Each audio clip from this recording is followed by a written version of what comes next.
बिस्मिल्लाहिर्रहमानिर्रहीम। अस्सलामुअलैकुम। कैसे हैं आप सब लोग? उम्मीद है ठीक ठाक होंगे और अपनी ज़िंदगी बहुत अच्छे से गुजार रहे होंगे।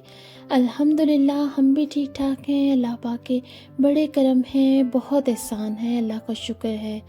तो जनाब इसी के साथ आज का व्लॉग करते हैं स्टार्ट। आज मैं आपके साथ थोड़ी सी अपनी मॉर्निंग रूटीन शेयर करूंगी। और बच्चों को काफ़ी दिनों से छुट्टियां हो चुकी थी, लेकिन हम बच्चों को कहीं भी घुमाने फिराने के लिए नहीं लेकर गए। क्या करें, घर के मर्द हजरात जो हैं वो काफ़ी बिजी हैं। सो हमने सोचा कि टाउन में ही अपने घुमा फिरा कर तो बच्चों को खाना वगैरह खिला देंगे तो बच्चे खुश हो जाएंगे। सो आज वीकेंड है तो आज ज़रा नमाज़ पढ़ के मैं भी सो गई थी, थोड़ा रेस्ट कर लिया था। तो ये है जी सुबह ही सुबह का वक्त। तो अपने हस्बैंड के लिए अपने लिए चाय बना रही हूँ। अबू बकर अभी सो रहा है तो मैंने सोचा कि जल्दी से नाश्ता करके फिर उसको जगाऊंगी और उसको भी नाश्ता दे दूँगी। तो यहाँ पर जो आप बादाम देख रहे हैं ये मैं रात को ही भिगो देती हूँ। ये बहुत अच्छे होते हैं, फुल ऑफ प्रोटीन होते हैं और सुबह ही सुबह आप अगर खा लेना तो आपको दिन भर एनर्जी देते हैं। तो मेरी कब से आदत बन चुकी है ये बादाम खाने की। तो आप भी ज़रूर कोशिश किया कीजिए 6 से 7 बादाम जो हैं वो आप भिगो दें और सुबह उठ के वो खा लें। तो यहाँ पर जनाब मैं कर रही हूँ ब्रेड रोस्ट कर रही हूँ। इसके बाद मैंने बनाया था एग और बीन्स के साथ। आज हमने हेल्थी सा नाश्ता किया था। अच्छा, साथ ही साथ मैं आपके साथ डिस्कस करती चलूँ कि जैसे कि सब्सक्राइबर्स हैं अल्हम्दुलिल्लाह कंप्लीट हो चुके हैं, बल्कि बढ़ ही रहे हैं। 1100 एंड समथिंग हो चुके हैं सब्सक्राइबर्स माशाल्लाह। तो मुझे इस बात से बहुत उलझन होती है कि जो लोग सब्सक्राइब करते हैं वो बाद में हमारी वीडियोस वॉच क्यों नहीं करते। अगर आपने वॉच नहीं करने तो आप सब्सक्राइब क्यों कर रहे हैं हमारे चैनल को? उल्टा आप हमें नुकसान पहुंचा रहे हैं। तो मेरा तो कई दफ़ा जी चाहता है कि मैं आप सबको कहूँ कि जो लोग हमारी वीडियोस नहीं देख रहे हैं वो हमें अनसब्सक्राइब कर दें, क्योंकि इस तरह हमें ही नुकसान हो रहा है। क्योंकि यूट्यूब को ये मैसेज आता है कि हमारी वीडियोज़ में कोई ख़ास इंटरेस्ट नहीं है, इसलिए हमारे अपने सब्सक्राइबर्स ही नहीं देख रहे। सो हमारी वीडियोज़ की जो रीच है वो कम हो जाती है। बहरहाल ये तो एक बात है जो मैंने आपसे साथ शेयर की। जो नहीं देखते या जिन्होंने सब्सक्राइब कर लिया है लेकिन वो देखते नहीं, उनसे आप क्या बंदा कह सकता है? वो तो देख ही नहीं रहे कि उन्हें पता हो। सो अगर आप नहीं देखते तो आप प्लीज़ सब्सक्राइब मत किया कीजिए हमारे चैनल को, लेकिन अगर आप देखते हैं तो बहुत बहुत शुक्रिया आपकी सपोर्ट का। तो यहाँ पर जनाब मैं सफाई वगैरह कर रही थी। सुबह ही सुबह मैंने कहा कि घर की सफाई करके अगर कहीं जाओ ना, वापस आओ तो इतना सुकून होता है कि आराम से अब हम रेस्ट कर सकते हैं। लेकिन अगर सफाई ना हुई हो और घर में जब वापस आओ सारी तरफ गंद वगैरह बिखरा पड़ा हो तो फिर बंदा कहता है ओह माय गॉड अब ये भी काम करना पड़ेगा। सो घर की सफाई हमेशा से मेरी आदत है। कहीं भी जाना हो ना तो अच्छे से घर को साफ़ करके जाती हूँ, ताकि जब मैं वापस आऊँ तो मुझे कोई उलझन ना हो। तो जनाब माशाल्लाह मैंने अपने घर को साफ़ कर लिया है। और आप देख सकते हैं मेरा बेटा है 2.5 साल का है, बिल्कुल छोटा सा है अभी माशाल्लाह। लेकिन वो सारे कामों में मेरे साथ कोई ना कोई जो है ना हाथ ज़रूर बटाता है। मैं अपने ध्यानी काम कर रही थी, मेरा बिल्कुल भी ध्यान नहीं था कि यहाँ पर क्या हो रहा है। तो जब मैं किचन में आई तो मैंने सोचा कि ये भी रिकॉर्डिंग करनी चाहिए। अच्छा, मैं इतना अप्रिशिएट अबू बकर को करती हूँ ना, जब वो के काम करता है ना बहुत ज़्यादा मैं उसको ना अप्रिशिएट करती हूँ, क्योंकि बच्चों में फिर और ज़्यादा आगे बढ़ने की और ज़्यादा काम करने की जो है ना वो सलाहियत पैदा होती है। और अबू बकर का भी यही हाल है कि सारे खिलौने वगैरह फैला देता है तो फिर ख़ुद ही उसको टाइडी अप करता है।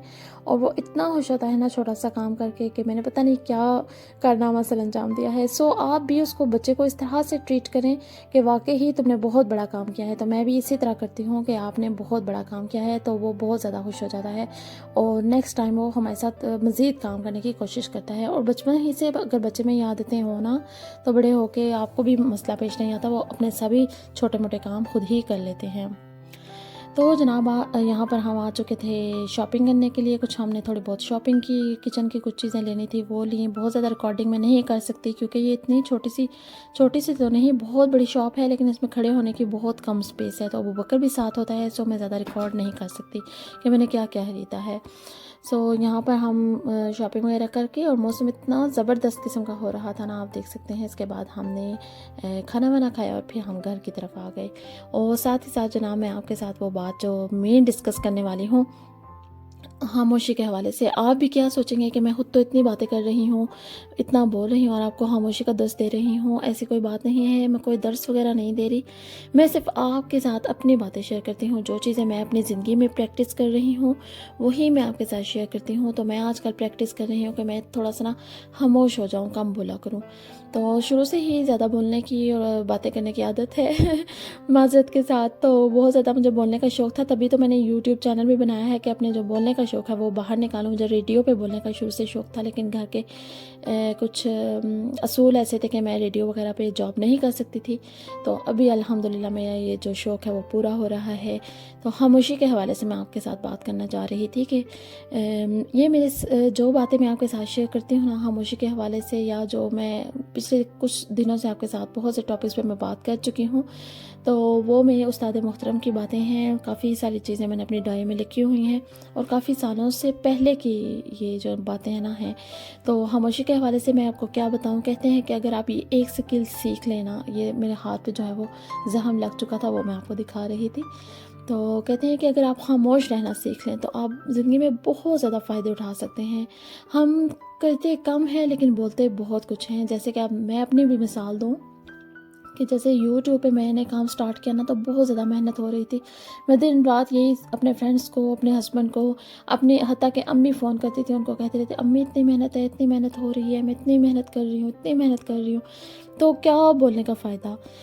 या तो हो कि वो हमारे काम में हमारी हेल्प कर सकते हैं, या कोई और उनसे हमें फ़ायदा हो सकता है। ऐसी कोई बात नहीं है, हमने सिर्फ अपना दिल का ही हल्का करना होता है बता के कि हम बड़ी मेहनत कर रहे हैं, हालांकि हम इतना कर नहीं रहे होते जितना हम बोल रहे होते हैं।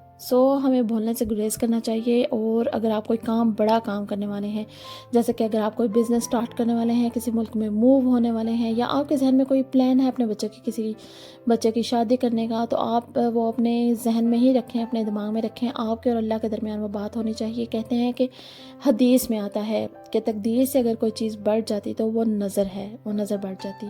तो ये कितनी बड़ी बात है कि नज़र बरहक है, नज़र लग जाती है। लेकिन हम अपने सारे प्लान्स जो हैं जब तक फेसबुक पर, टिकटॉक पर या यूट्यूब पर ना बता दें तो हमें चैन ही नहीं आता। तो अपनी बातें, अपनी जो प्लान्स हैं वो अपने दिल में ही रखा करें। और नज़र ये नहीं है कि आपको हसदीन की नज़र ही लगेगी या दुश्मन की ही नज़र लगेगी। नज़र बद भी है, ठीक है, लेकिन आपको अपने नज़र भी लग जाती है। इंसान जब अपने चीज़ों पे खुश होता है, जैसे कि कोई वो काम करता है तो इंसान कहता है मैंने ये किया, मैंने वो किया, तो अपनी भी नज़र लग जाती है। और सेकंड, अपने प्यारों की, अपने बहन भाइयों की, अपने वालिदैन की नज़र भी लग जाती है। जब हम बहुत ज़्यादा कामयाबियाँ हासिल कर रहे होते हैं, हम बता रहे होते हैं, तो हमें नज़र लग जाती है। हमें चाहिए कि हम ज़्यादा से ज़्यादा अपनी जो बातें हैं ना अपने दिल में ही रखा करें या अपने अल्लाह ताला से शेयर किया करें। और अगर आपके दिल में कोई भी आइडिया है, किसी बिज़नेस का आइडिया है, कहीं मूव होने का आइडिया है, तो आप उसी से मशवरा लें जो इसका अहल हो, जो आपको अच्छा मशवरा दे सके। लेकिन अगर आप हर दूसरे तीसरे बंदे से बात शेयर करेंगे ना, तो आपको नज़र के सिवा कुछ भी नहीं होगा, आपको नज़र लग जाएगी। अपनी बातें अपने दिल में ही छुपा कर रखा करें। मैं भी आप कोशिश कर रही हूँ कि खामोश खामोश रहा करूँ। और वैसे भी कहते हैं कि खामोशी बहुत फ़ायदा देती है। हमें हर बात का जवाब देना ज़रूरी नहीं होता, लेकिन क्या करें, हम इतने कमज़ोर हैं। जब तक हम हमें किसी ने दिल दुखा दिया है, हमें किसी ने बुरा भला कह दिया, हम जब तक जवाब ना दें हमें सुकून ही नहीं मिलता। तो अगर हम खामोशी अख्तियार कर लें, कहते हैं कि अगर आप खामोश हो जाएंगे तो कुदरत जवाब देगी, लेकिन अगर आप बोलते रहेंगे, बुरा भला कहते रहेंगे, दूसरे बंदे को उल्टा सीधा कहते रहेंगे, तो कुदरत खामोश हो जाएगी। तो क्या होगा, हमारा बदला तो बिल्कुल छोटा सा होता है, लेकिन जो अल्लाह का बदला होता है ना, वो बड़ा ज़बरदस्त किस्म का होता है। हमें, अगर हमारे साथ किसी ने ज़्यादती की है, बुरा किया है, तो मैं भी प्रैक्टिस करती हूँ। ये नहीं है कि मैं बहुत ज़्यादा खामोश हो जाती हूँ या मैं जवाब नहीं देती, बहुत ज़्यादा जवाब देती हूँ और बर्दाश्त बिल्कुल भी नहीं है। तो मैं सोचती हूँ कि मुझ में भी अल्लाह ताला ज़रा बर्दाश्त पैदा फरमा दें। तो मैं भी दुआ करती रहती हूँ, अल्लाह ताला मुझे खामोश रहना सिखा दें, अल्लाह ताला मुझे जवाब देने से मैं गुरेज़ करूँ, खामोशी का जो है ना प्रैक्टिस वो कर रही हूँ। मैंने सोचा कि आपके साथ भी ये छोटी सी बात शेयर किया करूँ, तो आप भी कोशिश करें कि खामोश रहा करें। तो जनाब, यही तक थी हमारी आज की वीडियो, आज का व्लॉग। उम्मीद है आपको पसंद आया होगा। मैं ये छोटी छोटी रिमाइंडर्स, छोटी छोटी बातें आपको अच्छी लगती होंगी। अगर अच्छी लगें तो लाइक ज़रूर किया कीजिए। Thank you so much for watching. अपना बहुत सा ख्याल रखिएगा, दुआ में याद रखिएगा। अल्लाह हाफिज़।